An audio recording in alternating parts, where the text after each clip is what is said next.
73 বছর বয়সী এই বৃদ্ধের আপনার পিঠে যখন এই যন্ত্রটি বসায় তখন বলে যে আপনি বাংলাদেশী।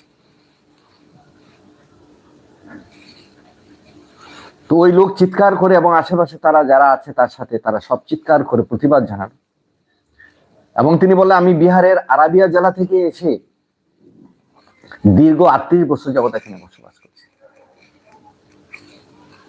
উনি মুসলিম, তাই মুসলিম, কিন্তু কথা বলে হিন্দিতে, কিন্তু তারপরে তিনি বলছেন আপনি বাংলাদেশী।